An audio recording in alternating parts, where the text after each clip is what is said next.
We are met in this cave by the restless sea to reveal the horror in man's mind. Listen to the weird circle.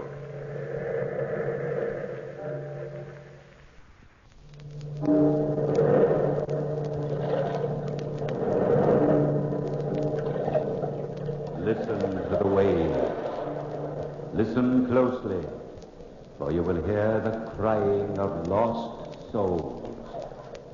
Our story discloses the horror in man's mind. This is a tale of the house and the brain. Come with me to London, through the heavy fog of the city to a large house in the suburbs. A young couple enter the portals of that house to attend an art auction. Strange. Seems very wonderful. Well, hello, Jim. We've been looking all over for you. We've got quite a crowd here today. Paul Whitney, Sandra, I'm glad you've come.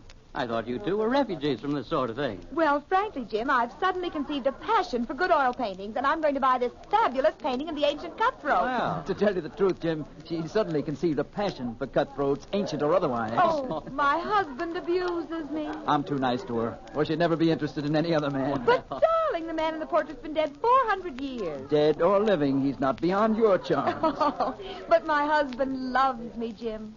Must be my fatal fascination. Yeah. But I didn't come here to talk with you, even if it is fun. I came here to see that oil painting. oh, it's quite a painting. Yes, so we've heard. It's in my study.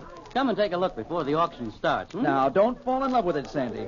No matter how you feel about 15th century reprobates, I'm not going to spend a fortune buying useless pictures. Well, there's the picture. What do you think? He has a face you'll never forget. And a reputation. Yes, sir. He lived a full life. You know, he was supposed to have been fabulously wealthy. But when he died, his fortune disappeared. Oh, my dumpling aunt. He looks like the kind of man who sticks pins in people for the devil of it. Sandra. The strangest thing about the picture is the man's eyes. You get the feeling that the eyes are alive. Yes, very definitely. Clever work. Paul, What's the matter with you, Sandra?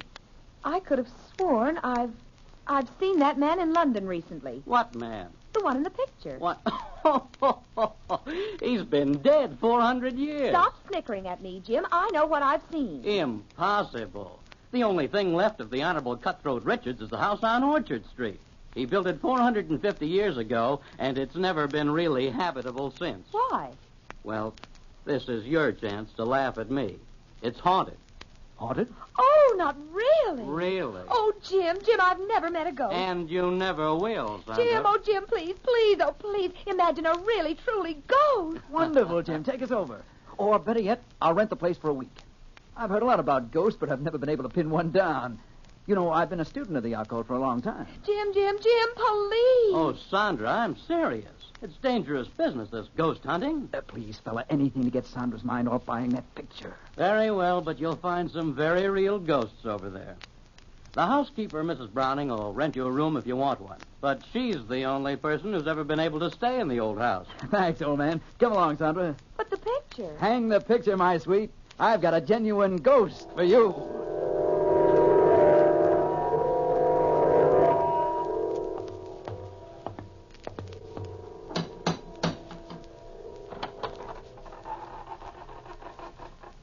The door's open all by itself. There's no one there. Doors aren't supposed to open by themselves, Paul. What do you expect? The house is haunted, isn't it? Door slammed by itself, too. Woo, tricky place, isn't it? You frightened? Not in the least. And it isn't my knees that are shaking, Pet. It's yours. Wonder where the housekeeper is. Her name's Mrs. Browning. Call her and see what happens. All right. Miss Browning. Don't poke me, Paul. I didn't poke you. Well, I didn't poke myself. Oh, hey. I wonder if we're alone. Look behind me, Paul. If it's a ghost, I don't want to meet it quite yet. Silly, it's broad daylight. Anybody knows ghosts never appear until nightfall. Paul, look. It's a child's footprint right there in front of me, a wet footprint. Great heavens. No, another one. Looks like the footprint of a child who's taken a bath. Oh, my chubby ass. Listen. The footprints lead upstairs. Shall we follow? Well, it's the obvious thing to do. Ghastly cold in here, Sandy, isn't it? Ghostly cold at any rate. You're not quite up to form, old girl. You sure you want to go through with this? No, I'm positive. Almost anyway. Sandy, The footprints. They disappeared. Oh, maybe it's all done with mirrors. Good afternoon. Do come in the sitting room. Oh, you must be Mrs. Browning. I'm Sandra Whitney, and this is my husband. How do you do? How do you do? Mr. Danvers told me you were coming. Won't you be seated? Thank you, Mrs. Browning. I hope my stepdaughter didn't frighten you. Your stepdaughter? Well, I didn't see anyone. Naturally. She's dead. You mean the footprints we saw? Yes, of course. You didn't see or hear anything else? No. Expecting anyone? Yes. They're coming for me shortly. My time is up, and I must die in the way they've planned it. They? Those who live in this house, Mrs. Whitney. Oh, come, Mrs. Browning, you don't really believe ghosts actually live here. Believe it? I know it. You see, Mr. Whitney, when I was first married 40 years ago, my husband, my stepdaughter, and myself moved into this house. They were here then. Why didn't you move out? Oh, we became used to them. Then my stepdaughter died. My husband had an unfortunate accident, and I was left alone. You've lived here alone ever since? Yes. Waiting for them to take me. Mrs. Browning, how much will you charge my wife and myself for an apartment here by the week? Charge? Nothing. Nothing at all. Anybody who has the courage to stay here is most welcome. But I advise you against it. Listen. What is it? Souls crying for release. Release from him. Oh, come, Mrs. Browning. You don't believe me? You will when you move in. When can I expect you? Tonight at 8. How about it, Paul? That sounds jolly. You'll use the east wing. I'll have a fire lit for you. But let me warn you once again. They'll be waiting for you day and night.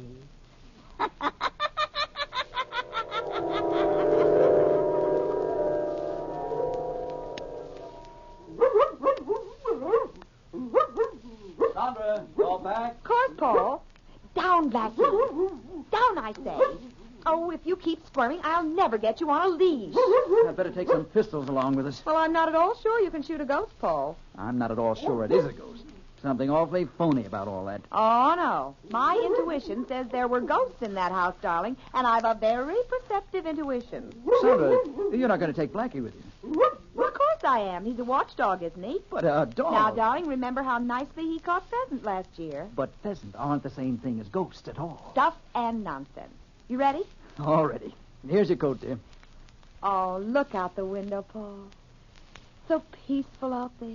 You've always been partial to twilight. Oh, reminds me of the time you courted me. It was such a nice time. Paul, that man, the one on the street. What man? The one standing right out there. Look at him. That's the same man whose portrait we saw at Jim Danvers' house today. Sandra, where are you going? To talk to him, Pat, of course.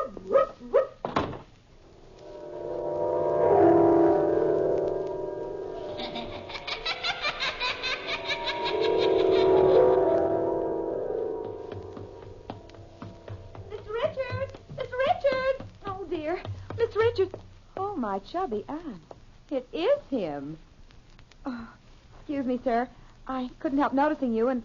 You noticed me? You are Mr. Richards, aren't you? I've been known to many, by many names. Oh, dear, please pardon me if I'm rude, but... Well, how in the devil did you manage to stay alive for 400 years? You will notice my eyes. Look deep. Deep.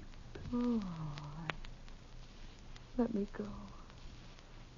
Let me go. Deeply into my eyes.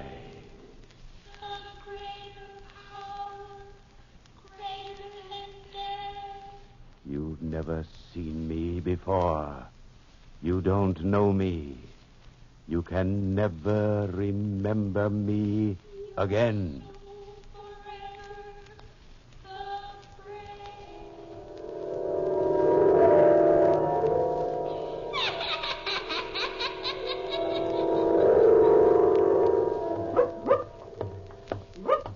walking, Sandra. I hope you're properly ashamed of yourself, approaching strange men and asking them silly questions. Well, I'm sorry, Paul. It was stupid of me, but anybody can be wrong. Of course they can, but on the face of it, it was silly. Expecting a man who was alive 400 years ago to be roaming around loose. It wasn't a matter of looseness, Pet. It was a matter of liveness. Now, come on, stop being a husband and hold my arm. I ought to tear it off and beat you over the head with it. He's so virile. But I love him. Well, come along, Sandy. There's your haunted house ahead. We don't want to keep Mrs. Browning waiting. Or the ghost.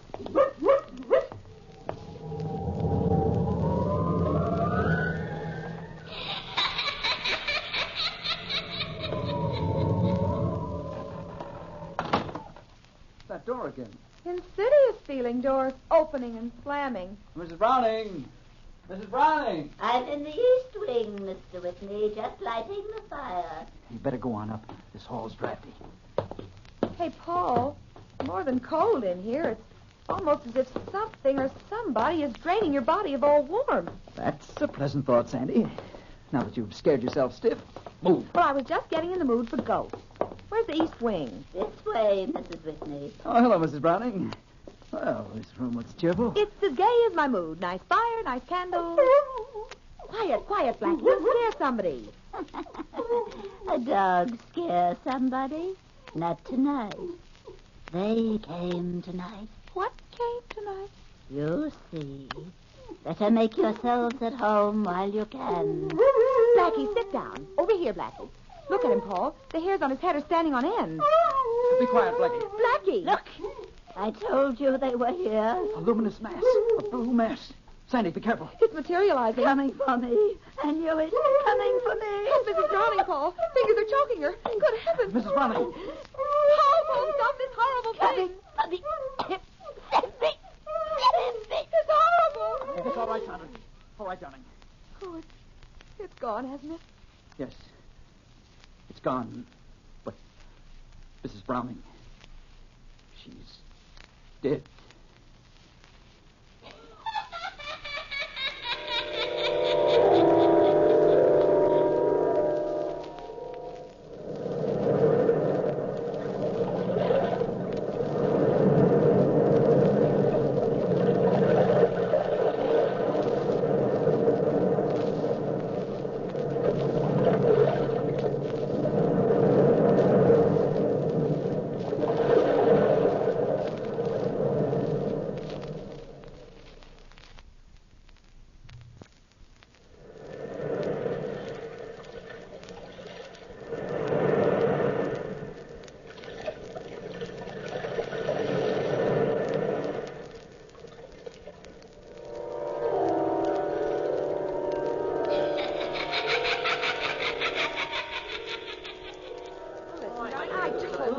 I know. Let's have some quiet in You this wouldn't house. even believe it.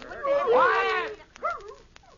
Mr. Danvers, I'm going to reconstruct the scene of the crime. Nobody tells Detective Hodges that a flesh-and-blood woman gets bumped off by a ghost. But I saw it myself. Oh, be quiet, Blackie. If you'd only relax, Detective Hodges, and go away, we'd catch the ghost for you. Quiet! I'm only trying to help, but Blackie, stop. Sandra, you're only confusing the issue. Paul's right, Sandra. Sit down over here. Jim Danvers, if you side with Paul, I'll never speak to you. Now, Mr. Whitney, if you don't mind, we'll go over the details again. What happened? Well, Mrs. Whitney and I were here in this room with Mrs. Browning when a blue mass suddenly floated in the door.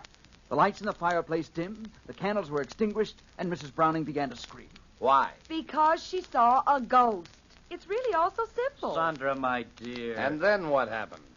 The mass suddenly materialized, at least sufficiently for us to see two hands. Two hands without a body. The hands reached out, grasped Mrs. Browning by the throat, and... That was that. Thank you, Mrs. Whitney. I suppose you expect me to believe that story? There's no reason for you to doubt Mr. Whitney's word, Detective Hodge. I'm not saying there is. But there was only 3 people in this room, and one of them is dead. Everybody's under arrest. Everybody, do you hear? Oh, Paul, it's here again. Look, Detective Hodge. Paul, Sandra. Oh, Paul, for heaven's sake. What is it? An axe murderer in ectoplasm. Sandra, don't be funny. Let's get out of this house before it gets all of us. It's gone. Yes, it's gone. Now do you believe us, Detective Hodge? Yes. Yes, I believe you. I'll have Mrs. Browning's body removed to the morgue right away.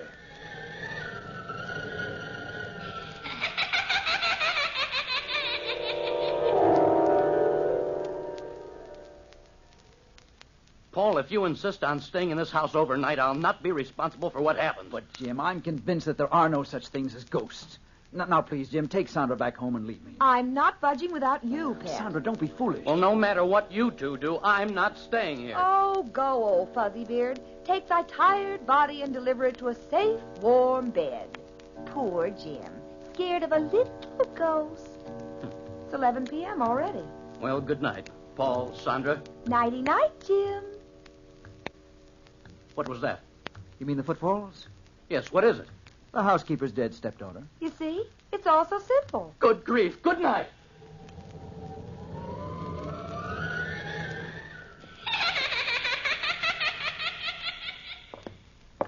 Oh, we've been all through the house, Paul, and I'm dead tired. Come on, let's go to bed. You go to bed. I'll sit up and read these letters we found in the attic. Here, Blackie, come here, come here. Now lie down next to me. There, poor Blackie, poor doggy. You don't like the ghosties, do you, Pet? Poor Blackie. Hey, this letter's interesting. What is it? Evidently a letter from the housekeeper to her husband. A love letter. She talks about her brother's child. It seems her brother left his money to his daughter, and she handled the estate for the child. That's jolly. Maybe that's the child she calls her stepdaughter. Let's see what it says. Listen. Since we have managed the child's end, you and I are more than lovers. We are partners in many things. Sounds as if they murdered the child. Yes, it does. Sandra, I wonder if my theory's right. If people felt strong passions, and if those passions linger in a house after the people have gone, couldn't that create a heavy psychic atmosphere? Well, those fingers that murdered Mrs. Browning were more than heavily psychic. Unhook the collar of my dress, Paul. Where till I put the letters down on the dressing table here? Just a top hook. Better keep these pistols handy just in case. Something about a gun that gives me courage.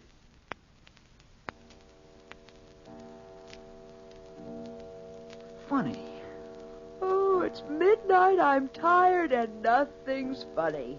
You know Mrs. Browning's sitting room? It seems to be an extra addition to this house. It juts out from the rest of the building like a sleeping porch. What's funny about that? Well, that horrible cold and the footfalls all seem to emanate from that room. Oh, you and your logical mind. Oh. What's the matter, Sandy? Oh, look. The fire's dimming. Oh. Just like a great black shadow standing in front of it. Give me my gun. Here, dear. Shh, Blackie, shh. Look, Sandy. A hand reaching out from the wall. The letters. It's got the letters. Great Scott. Oh, my chubby aunt. Watch it. It's the hand of the housekeeper. How do you know? It's got the same ring on she had on this afternoon.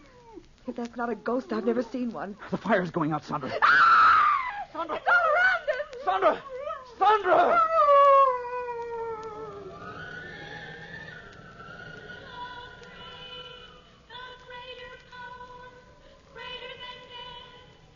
You can't pit your will against mine. My will is greater. No. Succumb. My will is greater. No, you're a shadow. And you are a mere mortal who knows no secrets beyond the veil. I control the world of shadows. Succumb, fool, succumb. No, go away. You're nothing but an image. You will die by my command in this house. You will die before morning. Admit my will. No, I will not admit your will.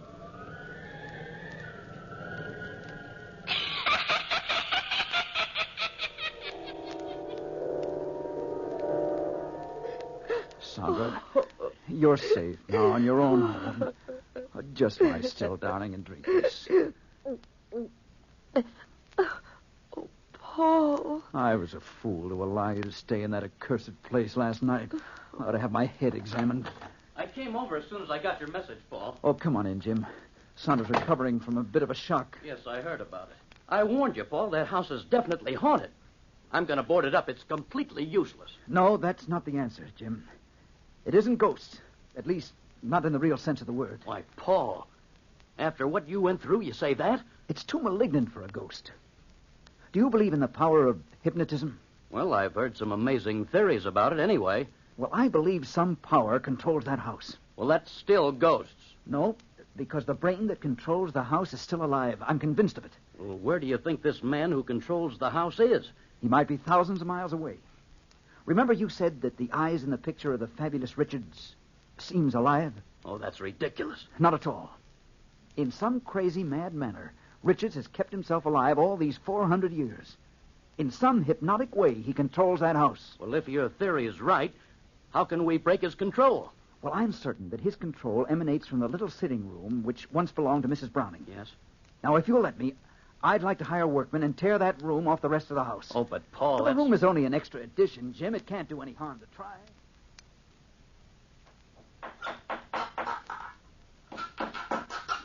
Okay, pull up more of that flooring. Did you hurt yourself climbing that petition, Sandra? No. Oh, imagine a secret room down here, Paul, right beneath the sitting room. You see, Jim, Paul was right. Why, it's like finding a box with a false bottom. That's all for now, boys. Careful of your head, Sandra.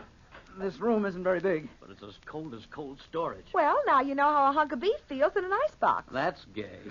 A musty old room. Bed and 4 walls. And 2 drawers built into the wall over there. All modern conveniences. Try to open them. They look rusty. Just pull. All right. There. The drawer's open. Oh, nothing but a lot of musty old clothes. Listen, Paul. Nothing unusual, Jim. Just the same footfalls we've been hearing all along. I'm beginning to become quite fond of them. Look, here. Why, it's a miniature painting. Yes, a painting of Mr. Richards. Look at it. The same face as that painting in my house. Look at the eyes in the miniature. Paul, they're alive. Great heavens. They're moving. You better put that portrait down, Paul. Yes, they are alive. Living matter in a painting. Oh, Paul, it's getting colder in here all the time. I feel faint, and as if something unearthly's moving around. Open the next drawer, Paul. Hurry, I don't like this growing cold at all. It won't budge. No, the blasted thing. Oh, there it is. Why, Paul, there's a thin china saucer full of crystal liquid with a compass floating on it. That's a strange thing. There's an inscription written in the drawer. What's it say? As this compass moves, so my will dominates everything within these 4 walls. Everything dead or alive. Accursed be the house, and restless the dwellers therein. What's it mean? This is the brain, Sandra. Oh. Richards controls this instrument through hypnotism. He can control a piece of paper or a chair or even the souls of the dead. Then this house is haunted. Yes, haunted by a malicious, malignant will. It keeps a man's spirit roving restlessly after death. Paul, look in that corner. Mr. Richards, you are alive. Yes, alive, quite alive, because I will to live. Very clever deduction, Mr. Whitney. Deduction? Yes, I heard your keen analysis of my activities. You are a hypnotist, then. I have been powerful for 400 years. Your blind stumbling onto my secret will not stop me now. I can will anything. I will the specters of the past to re-enter this room. In heaven's name, man, stop this. Oh, that black shadow. It's here with us, closing in. Yes, Oh. closing in. All those who have died in this house are my slaves, as you will be my slaves in a very few brief seconds. You are not the brain controlling this house. You gave that power to this compass. You transferred your power to this moving needle. Am I right, Mr. Richards? Put that compass down. Oh, no, I'll destroy it, Mr. Richards. No, you're completely powerless to harm us. Watch out, Paul. This partition's going to crumble. Paul! Sandra!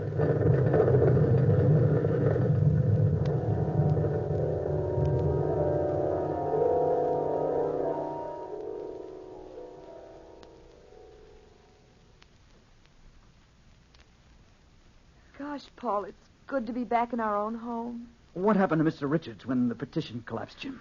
Well, the workmen searched the debris around the house for Mr. Richards' body, but no trace of him was found. I'm afraid that he escaped. Oh, no. You mean he's still alive and free, Jim? Yes, indeed. That's just what I mean. Well, he won't be for long, Sandra. People everywhere will be warned, and every corner of this earth will be looking for him. Even his will can't defy the world, Sandra. No one man can ever fight the world.